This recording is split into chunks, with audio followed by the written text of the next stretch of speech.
చదువుల కోసము, సత్యబాబు శ్యామ్ సన్నిహితులకు మంచి ఆరోగ్యం కోసము, మంచి చదువుల కోసము, కుప్పటి జోలి గారు కాటమ్మ గారికి మంచి ఆరోగ్యం కోసము, నవీను మేరీ మంచి గర్భఫలం కోసము, ఎసరమెల్లి గోపయ్య వివాహం మంచి జరగాలని, మరి అవ్వమ్మ గారికి మంచి ఆరోగ్యం కోసము, వడ్లబడి చంద్రంగా మేరులకు మంచి ఆరోగ్యం కోసము, లక్ష్మీ ప్రసన్న వాసు ఆరోగ్యులకు మంచి ఆరోగ్యం కోసము, ప్రశాంత్ కుమారులకు మంచి చదువుల కోసము, కాటోరి బాలస్వామి గారి ముద్దులకు మంచి ఆరోగ్యం కోసము, సంతృప్తి జయరాజు లక్ష్మీ మనోజు శ్వేతశ్రీ మంచి ఆరోగ్యం కోసము, మంచి చదువుల కోసము, సంగటి నాగేశ్వరరావులకు అన్నపూర్ణ ప్రవీణులకు మంచి ఆరోగ్యం కోసము, పిల్లల చదువుల కోసము, దొడ్డపాటి నాగభూషణం చంద్రి హరీష్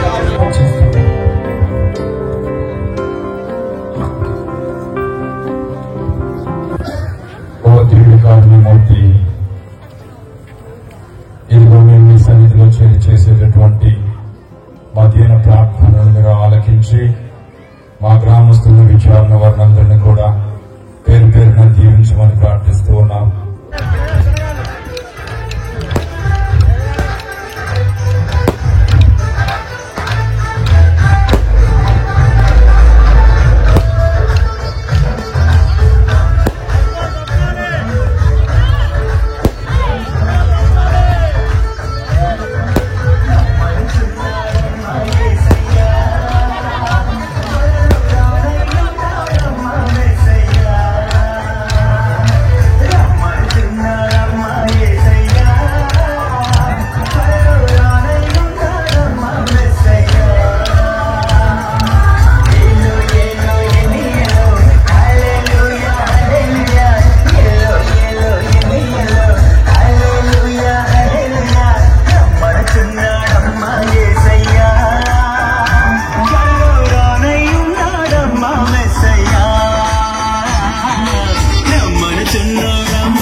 పితా పుత్ర పవిత్రాత్మ నామమున మననాథుడైన యేసుక్రీస్తు కృప, సర్వేశ్వరుని ప్రేమ, పవిత్రాత్మ సహవాసము మీ అందరితో ఉండునుగాక.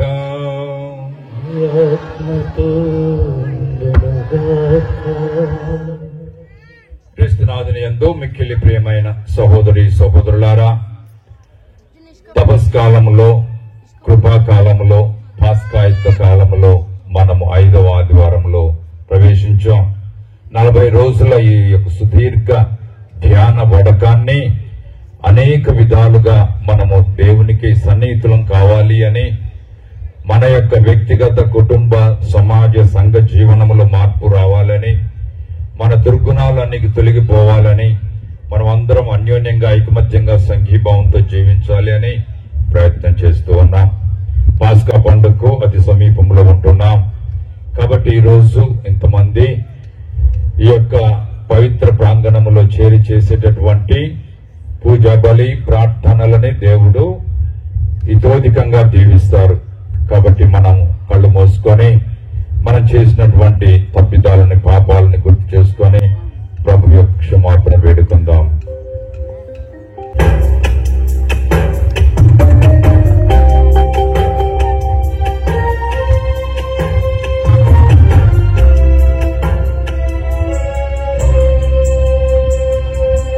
దేవానాదు నిర్మల హృదయే సుజింపుము, దేవానాదు స్థిరమైన మనస్సును కలిగించుము, దేవానాదు నిర్మల హృదయే సుజింపుము, దేవానాదు స్థిరమైన మనస్సును కలిగించుము.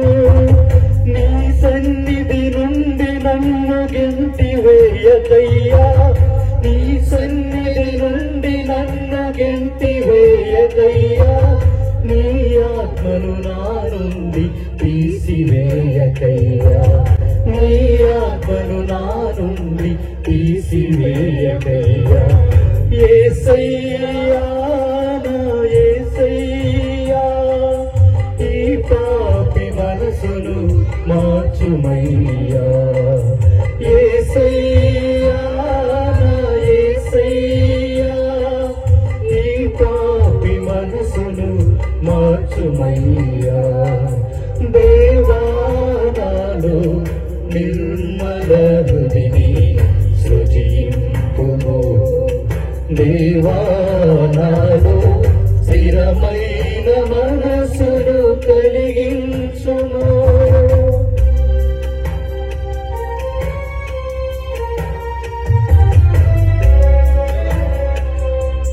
తల్లి గర్భమంది నేను కిల్మిషానుడను, పుట్టినప్పటి నుండి అపాపాత్ముడను,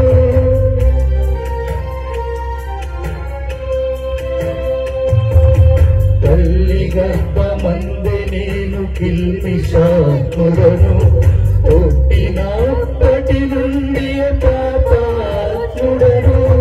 నా మనసును నీ జ్ఞానముతో నింపుము, ఇస్సోపుతో నాల పాపం కడుగుము.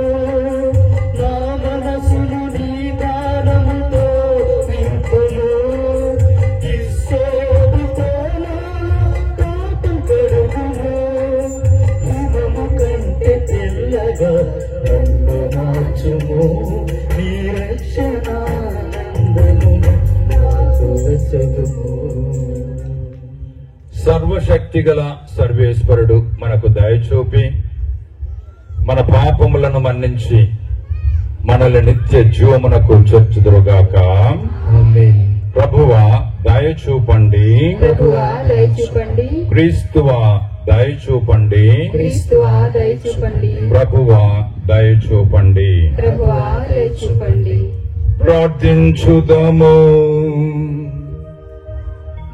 మా ప్రభువైన ఓ సర్వేశ్వర, మీ కుమారుడి లోకమును ఎంతో ప్రేమించి దాని రక్షణ కొరకు తనను తానే మరణమునకు అప్పగించుకొనెను. మేము కూడా అతని ప్రేమ ద్వారా ప్రేరేపింపబడి మీ అనుగ్రహ సహాయముతో త్వరపడి వారిని చేరుకొనుటకు ఆశతో ముందుకు సాగిపోదుముగాక. మీతోనూ పవిత్రాత్మతోనూ కలసి యుగ యుగములు జీవించుచు పాలించు మీ కుమారుడును మా ప్రభు అయిన యేసుక్రీస్తు ద్వారా ఈ మనవి చేయుచున్నాము. జరుగు అద్భుతములు. మొదటి పఠనము యెషయా గ్రంథము 43 అధ్యాయము 16 నుంచి 21 వరకు. యెషయా గ్రంథము 43 అధ్యాయము వచనములు 16 నుంచి 21 వరకు. సముద్ర గుండా తోవ చేసిన ప్రభు, మహారాశి గుండా మార్గము చేసిన ప్రభు ఇట్లనుచున్నాడు. రథములతోనూ గుర్రములతో కూడిన మహాసైన్యమును నాశనమును గావించినదెవరు? ఆ సైన్యము నేలపై పడి మరలా లేవజాలేదని నేను దానిని దీపం వలె ఆపివేచితిని. మీరు పూర్వ సంగతులను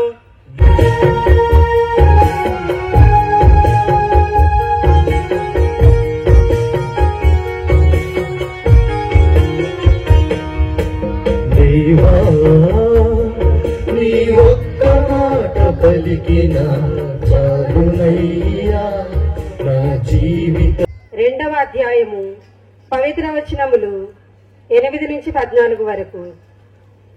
ఆయన అన్ని విధముల మానవ మాత్రై ఉండి అంతకంటే వినయము గలవాడై మరణము వరకును, సిలువపై మరణము వరకును విధేయుడాయను. మాటలతో మహిమలు చేసిన దేవా నా జీవిత శైలిని మార్చుము దేవా. దేవా నీ ఒక్క మాట పలికిన చాలునయ్యా నా జీవితమే నీరు మారునయ్యా.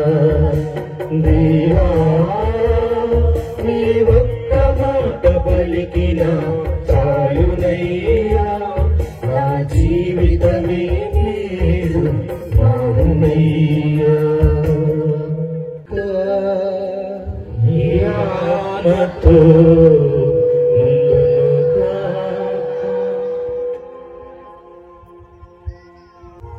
పునీత యోహాను గారు రాసిన సువిశేషములోని భాగము.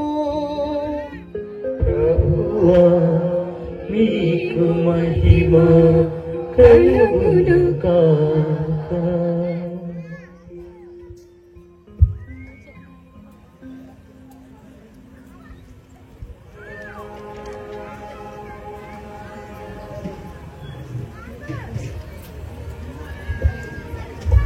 యోహాను శుభవార్త 8వ అధ్యాయము వచనములు 1 నుండి 11 వరకు.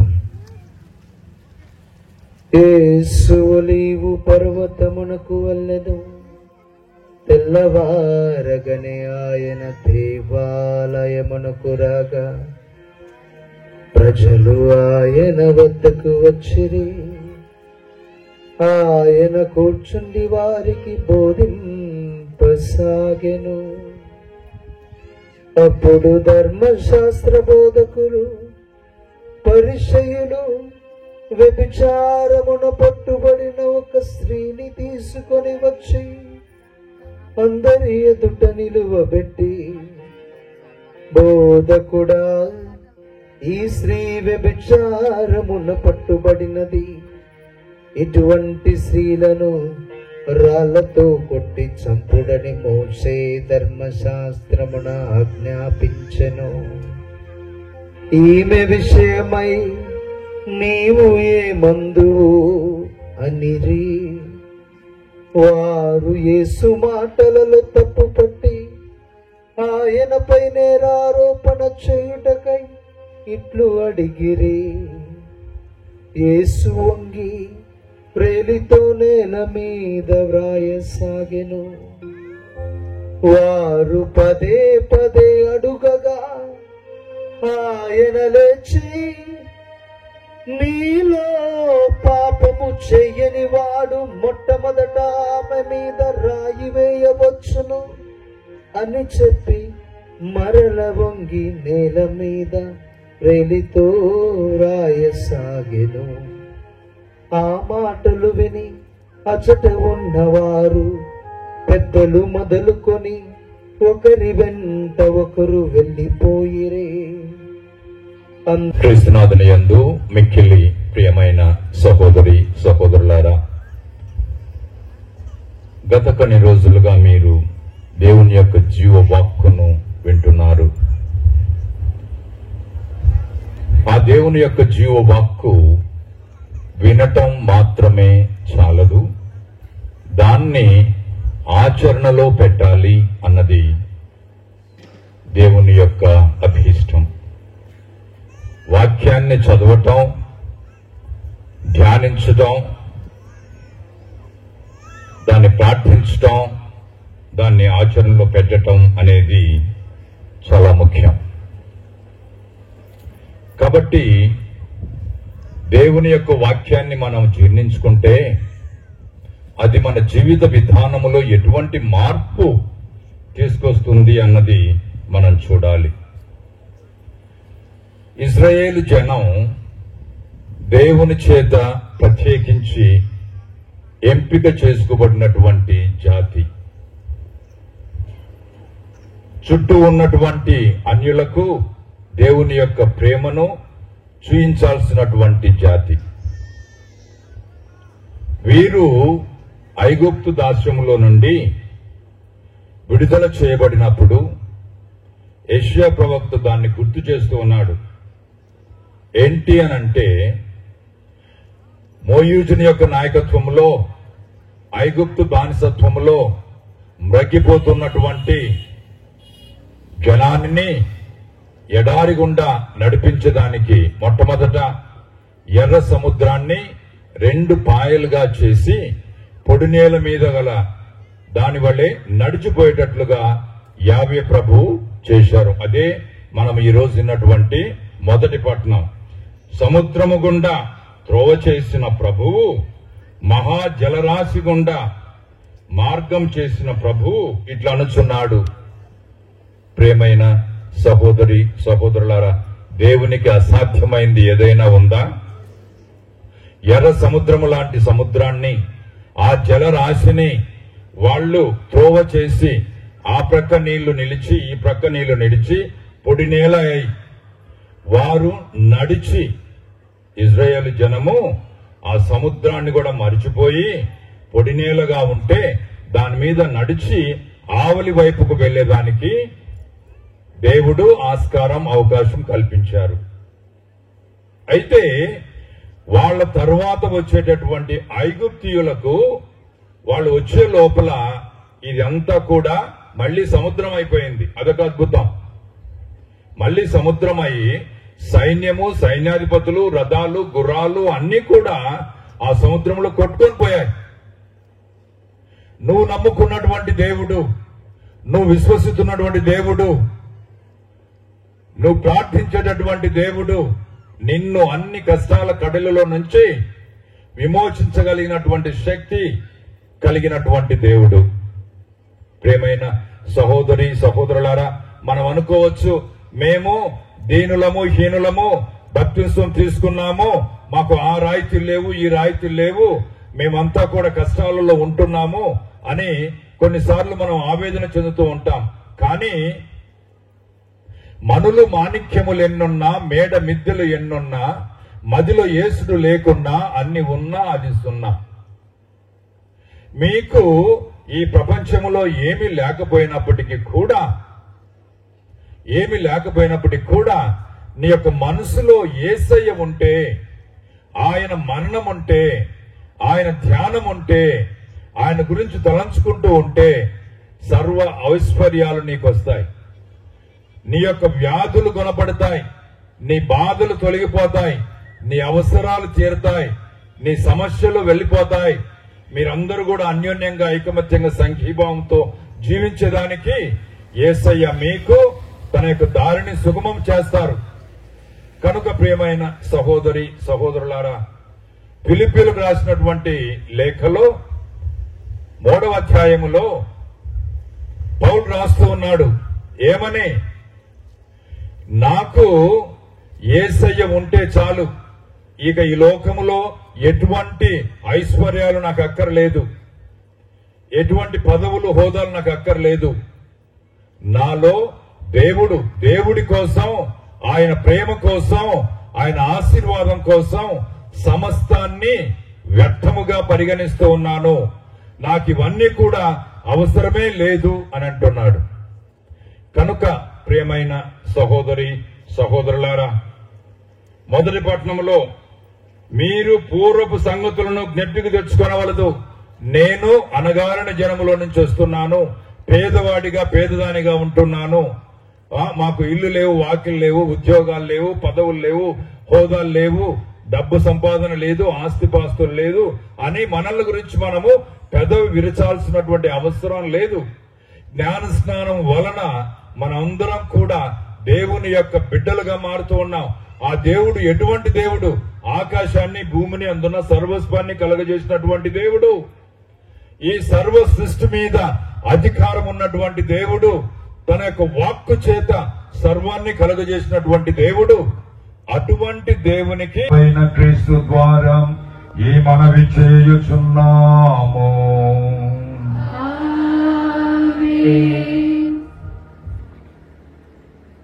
ప్రభువు మీతో ఉందురుగాక.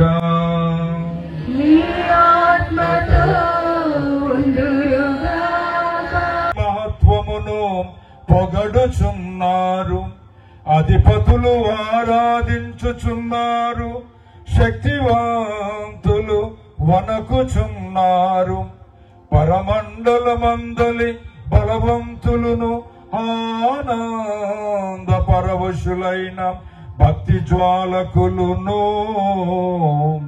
ఏకమై ఉప్పొంగుచు మీ స్తుతులను పాడుచున్నారు. వారలతో మా స్వరములను ఏకము చేసి దీన భావముతో మిమ్ము స్తుతించుట ఎట్లా నాగా.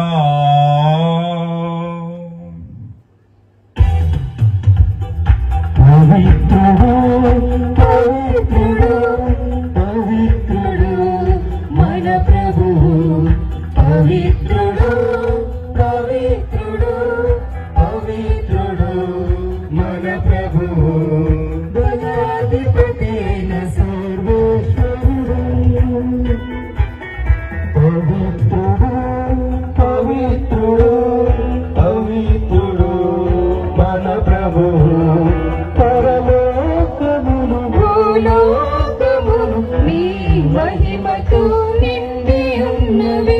మహోన్నతమున హోసానా, మహోన్నతమున హోసానా, ప్రభునామమున వెంచేయువాడు ధన్యుడు.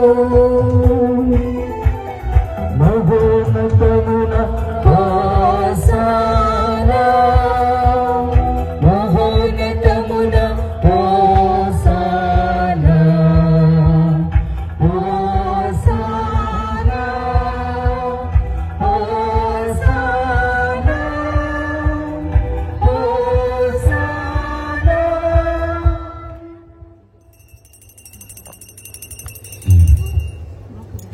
వీళ్ళ వాళ్ళు మోకాళ్ళు నండి ఎనిమిది పూజ. సాక్షాత్ యేసునాథుడు అభిషిక్త గురువుల యొక్క అభిషేక ప్రార్థనతో మనం తీసుకొచ్చినటువంటి అప్పము ద్రాక్షరసము సాక్షాత్తు యేసునాథుడుగా మారేటటువంటి ప్రార్థన. కళ్ళు మూసుకొని ప్రభువు నీ ముందు నిలుచున్నారని, నువ్వు కూడా యేసు ప్రభు యొక్క ప్రతిరూపంగా, ప్రతీకగా, ప్రతిబింబంగా మారాలి అని, అది నీ కుటుంబానికి శ్రేయస్కరమని తలంచుకుంటూ భక్తితో ఈ పరాకులు లేకుండా, ఎవరు పూజ చేస్తున్నారా అన్నది లేకుండా, ఎవరు ప్రక్కనున్నారా అన్నది లేకుండా, తదేకంగా ఆత్మ కళ్ళతో యేసునాథుడిని చూస్తూ ప్రార్థించుకో. ఓ ప్రభువా, మీరు నిక్కముగా పవిత్రులు, సర్వ పవిత్రతకు ఊటయు మీరే. కనుక మీ పవిత్రాత్మ ద్వారా వీనిని పవిత్రపరచ ప్రతిమాలు కొనుచున్నాము. ఈ విధమున ఇవి మా ప్రభువును మీ కుమారుడును అయిన యేసు క్రీస్తు శరీర రక్తములు అగునుగాక. వారు శిలువ శిలువ శ్రమలకు తమను తాము ఇష్టపూర్తిగా అప్పగించుకున్నప్పుడు అప్పమును అందుకొని కృతజ్ఞతా వందనములు చెప్పి త్రుంచి శిష్యులకిచ్చుచూ ఇట్లనిరి, మీరందరూ దేనిని తీసుకొని భుజింపుడు, ఏలైనా ఇది మీ కొరకు అప్పగింపబడనున్న నా శరీరము. యేసు మా దేవా, యేసు మా ప్రభువా, నీవే మా భయం, నీవే మా శరణం.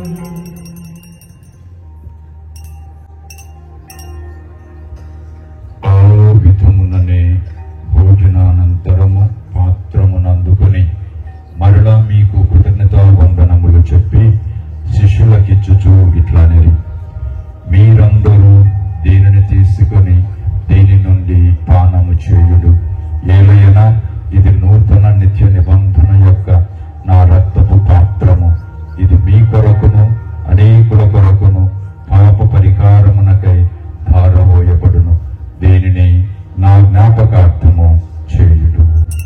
యేసు మా దేవా, యేసు మా ప్రభువా, నీవే మా భయం, నీవే మా శరణం.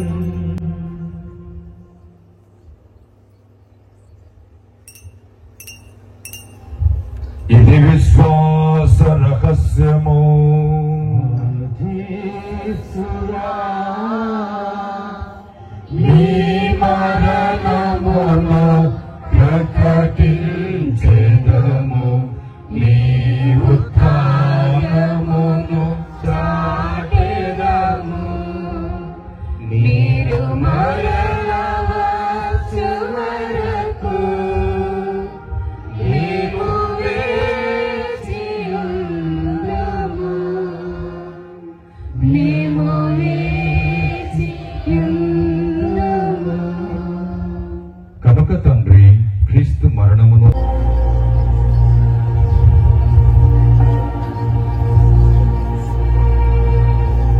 క్రీస్తు ద్వారా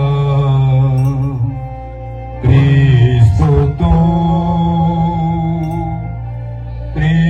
క్రీస్తునందు సర్వశక్తి గల పితయైన సర్వేశ్వర పవిత్రాత్మతో ఏకమయుండు మీకు యుగ యుగములు గౌరవ మహిమలు కలుగును గాక. మహిమలు కలుగును గాక.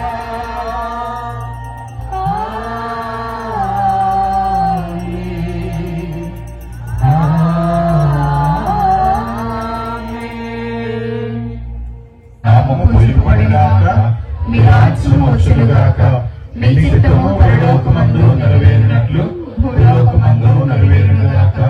నానాటికి కావలసిన మా అన్నము మాకు నేటికి ఇవ్వండి, మా యొక్క అప్పుబడిన వారిని మేము మన్నించినట్లు మా అప్పులను మీరు మన్నించండి, మా శోధన యందు ప్రవేశింపనివ్వక కీడులో నుండి మమ్మల్ని రక్షించండి.